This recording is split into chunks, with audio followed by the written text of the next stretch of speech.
Indonesian orangutans are fighting for their lives, while their forests are destroyed around them. Help is at hand, but it may be too late.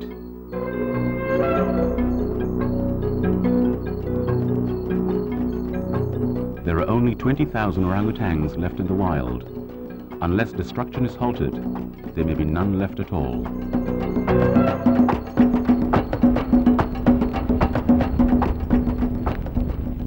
Almost every year in Borneo, forest fires rage out of control. Some are deliberate. Loggers set fire to the land after stripping the forests. Others result from drought and slash-and-burn farming. Orangutans are found only in the forests of Borneo and Sumatra, but in the last 20 years, 80% of their habitat has been destroyed. In eastern Borneo, the Wanarisit Center runs a rescue project, releasing apes into protected forest areas.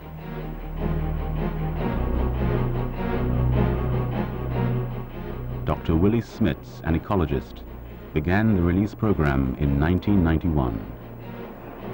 Here, above the treetops of the Miratus Reserve in southeast Borneo, cages of orangutans from the Wanarisit program are being taken deep into the forest.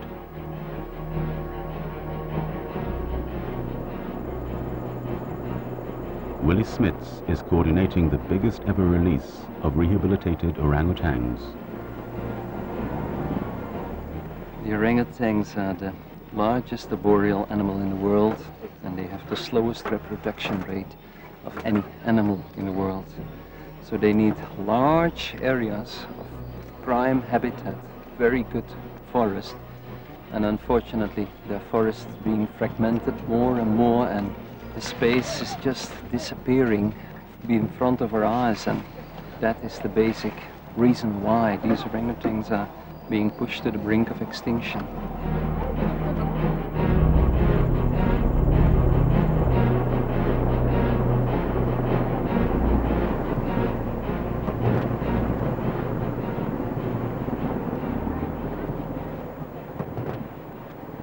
The final stretch of the journey must be completed on foot. That pole not strong enough for you? Yeah, we need a stronger pole, because we have 3 orangs on this one. Oh, it's okay. You want to take it? Yeah. Okay. All right.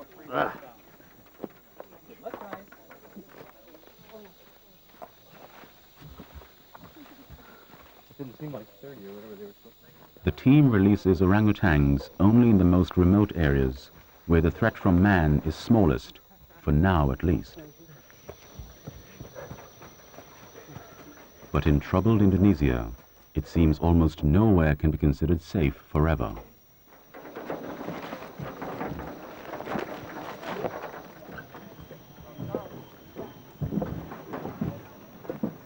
A holding pen has been built in an isolated area where there is no resident population of orangutans to challenge the newcomers.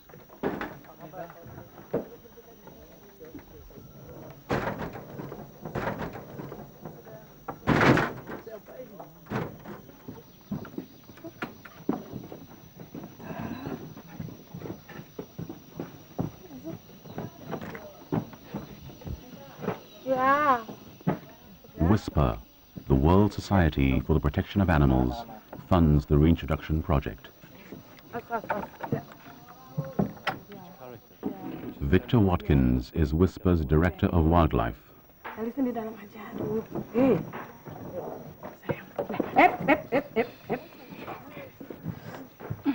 He has accompanied Willie on the expedition. How long did it take you to build this cage? cage? This condominium took us a week to build. Next one's going to be 6 kilometers in that direction. So walking is going to be a bit tougher. This was still reasonable distance, huh? How many orangutans do you think you could possibly release into this area? Well, the area that way is still 120,000 hectares, so we could release another 1,000 here. Really? That's not the problem.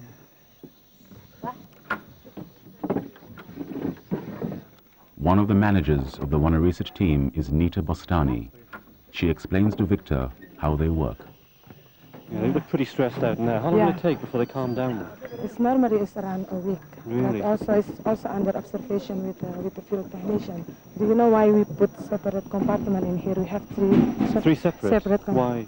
Because it's based on the character, their own character. So you know which ones go in each one? Yeah. So they're all friends in each one, they know each other? The first one is very strongest one. Strongest, yes. This one is the middle one. Yeah, and these are the weaker ones. And the weakest one. So the weakest one will be open soon.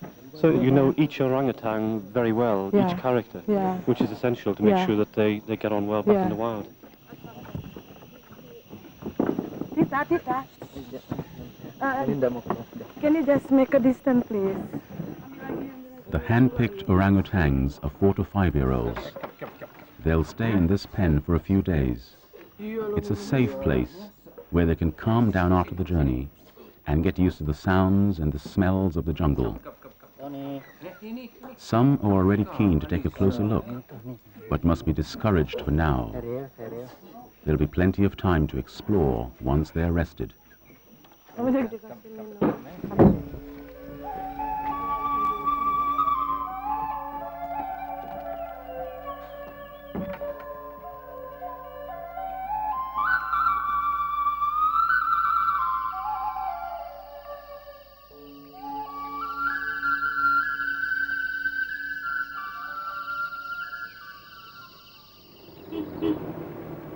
Victor Watkins is seeing for himself the devastation caused to the forest by fires. Until recently, this area of East Kalimantan near Waneriset was a dense forest. Victor is also experiencing the day-to-day work of the rescue team and is able to appreciate the huge difficulties they face. Today they're on their way to deal with another threat for the orangutan population, the illegal and very profitable pet trade. We have information there is a baby orangutan in the house.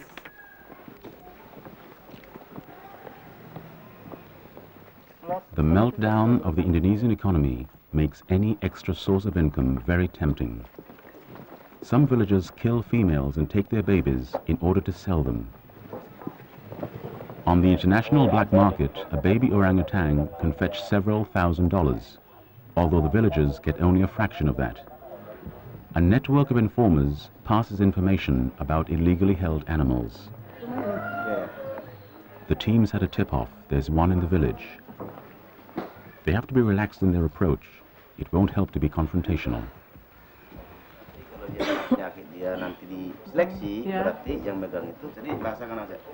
So, Nita, what's the story? He said that he found a baby in the site number 72. She's near here? Yes, it's near here, nearby.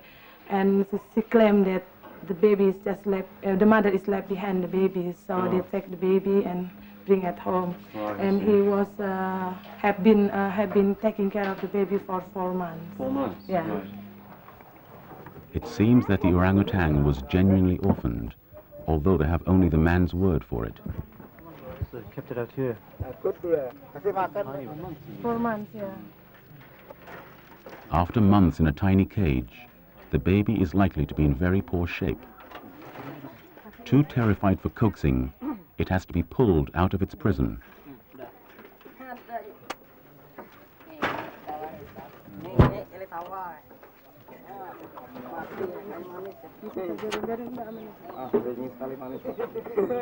The team immediately runs a health check.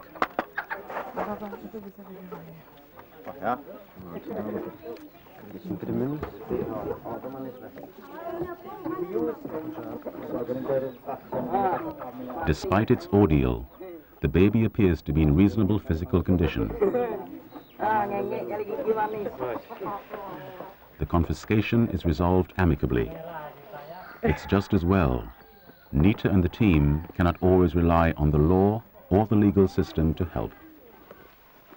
Obviously quite a big community here. And these are all people who lived here locally from Kutai, are they? This is Kutai tribes in Kutai here. tribes, Yeah. Part of the problem is this river goes right into Kutai National Park. Yes.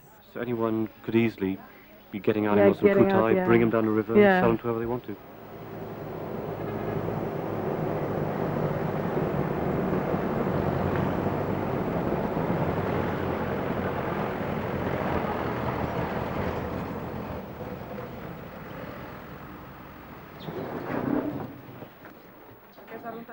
Once at the clinic, the orphan will be kept in quarantine until it gets a clean bill of health.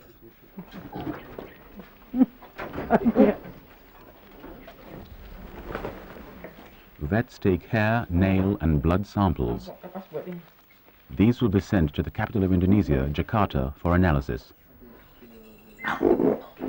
Blood test? Conservationists are worried about the rising number of orangutans testing positive for hepatitis B and other deadly viruses.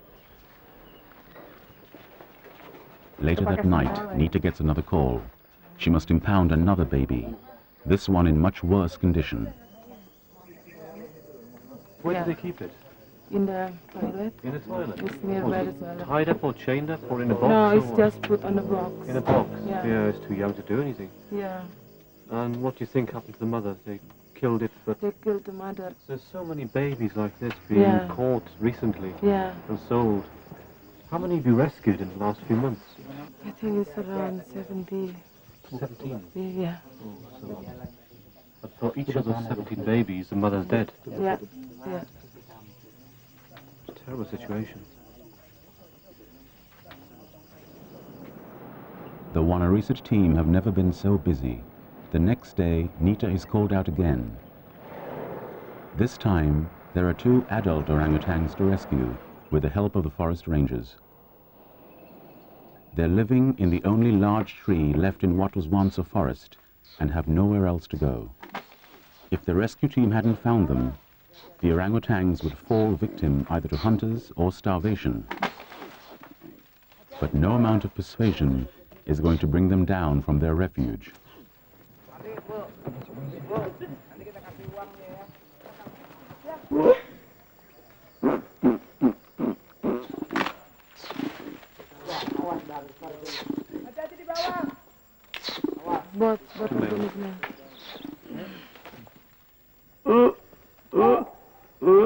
Must be 100 meters easily up there. Yeah. Never shoot that. So maybe chop the tree down. Yes. There's too many nests there. That's the trouble is they can stay up there for a long time. Nita has a tough decision to make. The animals are too high up for the dart guns to reach them. The only way to save the apes is to cut down the tree, with the animals still in it. Siap di sini. Oh, ditembak dulu ya? Peluru cadangannya ambil lagi. The orangutans' natural agility will help them survive any fall.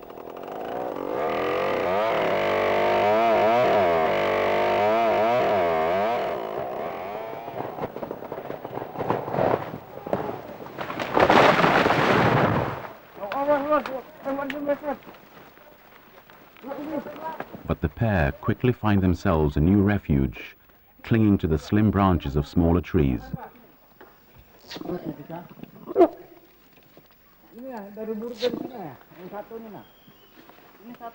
Here at least, they are in range of the tranquilizer darts.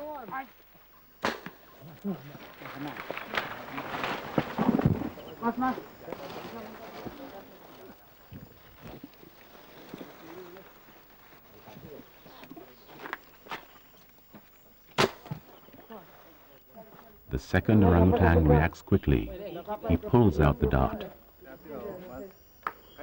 But he's too late. It's just a matter of time before the drug takes effect, and he's shaken to the ground.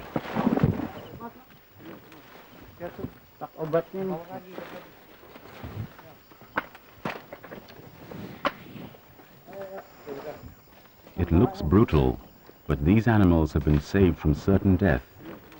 Now they can be released into a safer area.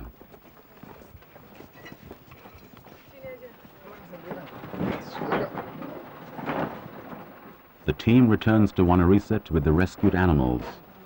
They'll be released into the wild as soon as possible.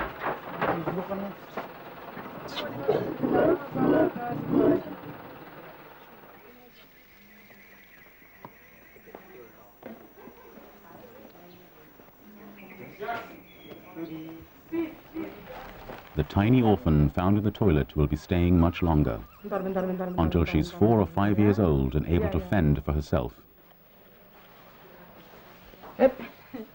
Young orangutans stay longer with their mothers than any other animal except humans. They're nursed for about 6 years, and females may remain with their mothers right into their teens. But these orphans are brought up without adults, and so must learn from each other.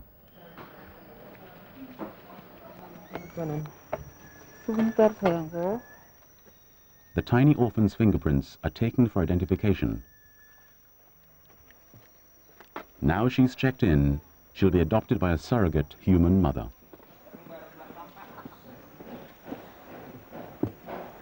The rehabilitation program at Wanariset is run by Randang Siregar.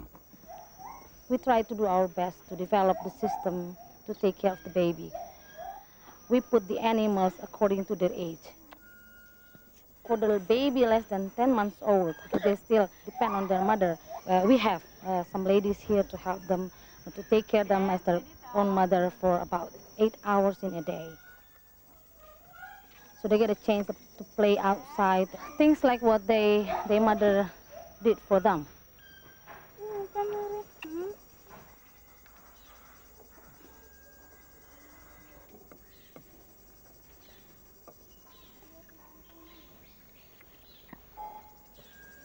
They become a very good friend and they don't want to play. This is not good.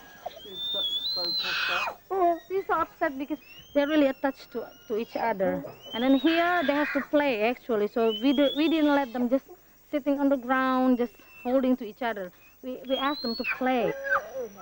For example, like if you take the bottle or if you take their friends, they will cry out loud and they will stop crying if you just give them back their bottle or their friend.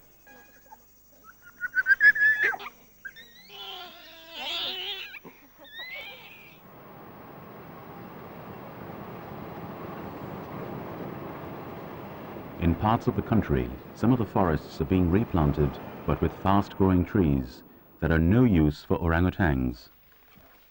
The Wanariset team have heard about a mature female stranded in one of these plantations. There's very little fruit here for an orangutan to eat, so she has to strip the trees for bark.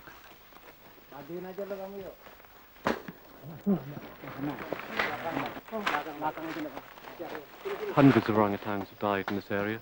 It's a logging area. A lot of trees have been cut down, and the fires that went through here just up to a few months ago have devastated it as well. And yeah, there were a lot of orangutans in this area.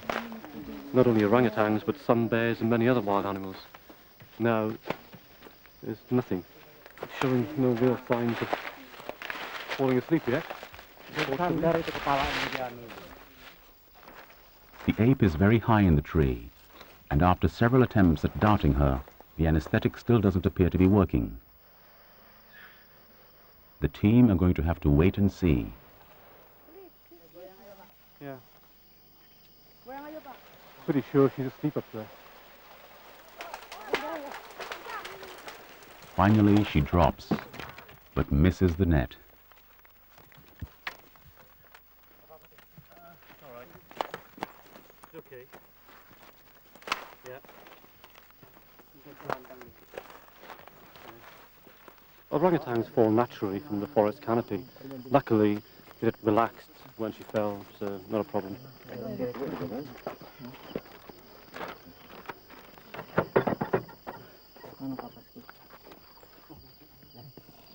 She snores. Yeah, she's asleep and snoring. They're trying to get this over quickly so they can put it into the cage and revive it. But they've obviously got to take great care to make sure all the needles are out and that there's no injuries, and also there's no other injuries that it may have sustained in the forest. Yeah. So the original estimate was 17, but I'm closer. Teeth are quite worn away. A lot you see from eating the bark on the trees, and there's no other food around. Mita was just saying that she's sure it is a pregnant female. It's nearly due. Yeah, 8 months pregnant. That's amazing. The pregnant female and the baby she's carrying were later found to be completely unharmed by the fall.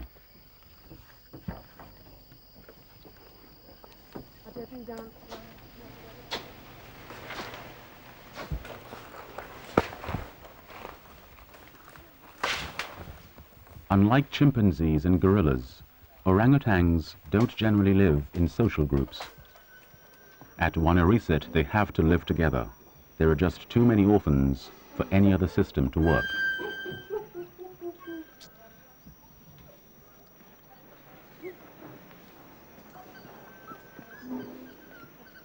It's a controversial method of rehabilitation, which also involves lots of contact with humans.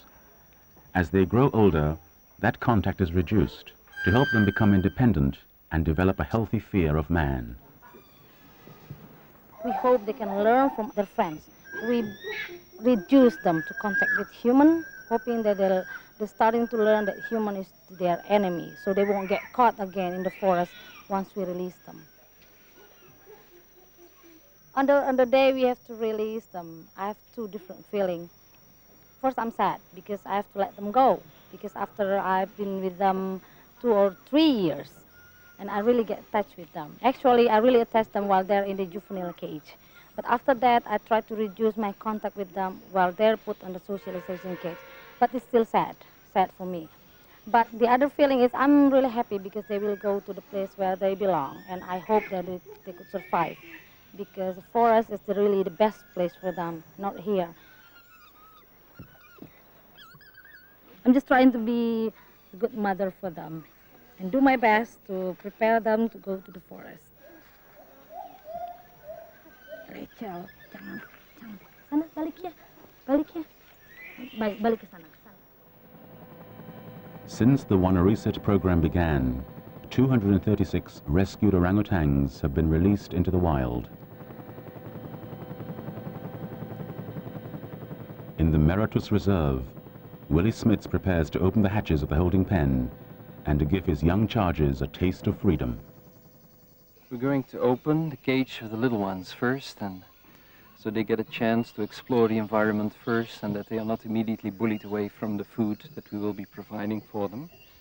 So tomorrow we'll open the second cage, and the day after the third cage, so they can gradually all integrate. If there are 36, all of them together at once out, it gets a bit crowded, some get pushed out.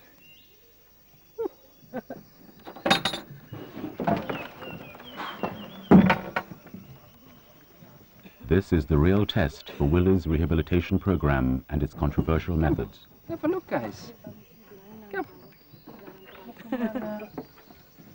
Aduh, masih mau gendong, eh? Kira.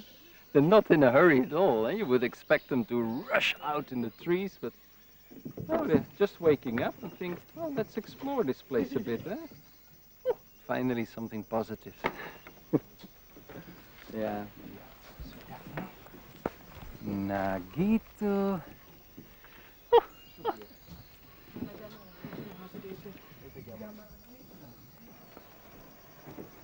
Aduh.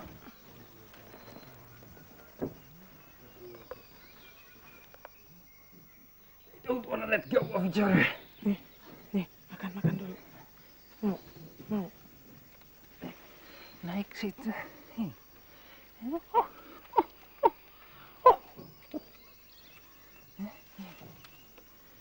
Iya, ayo naik. Kamu mau ke sini ya? Jamal. Jamal. They've climbed up the tree, and immediately they're building this nest. So it's amazing to see this happening. Absolutely amazing. You can see they're folding the leaves over. Obviously, it's not going to go to sleep now, but it's something in their instinct to realise they're up there. They've got to, it comes back to them again, and they just started building. Now, that's a really great sign. Obviously, if they know to do that, they can survive really well. You feel on the one hand you won't see them very often, but when you see them it's also going to be very, very special, and if they made it on themselves. The rescue group is optimistic that the youngsters will readapt successfully to their natural environment. But keeping tabs on so many animals will be difficult, and realistically, all Willie and the team can do is hope for the best.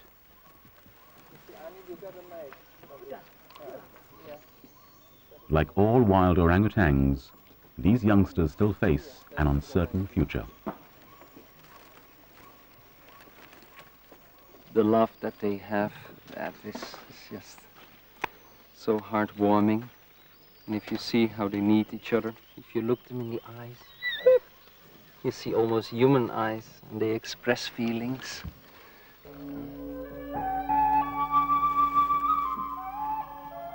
This is not to be proud of, that we have so many orangutans here. This is merely showing us that we are not winning a battle yet.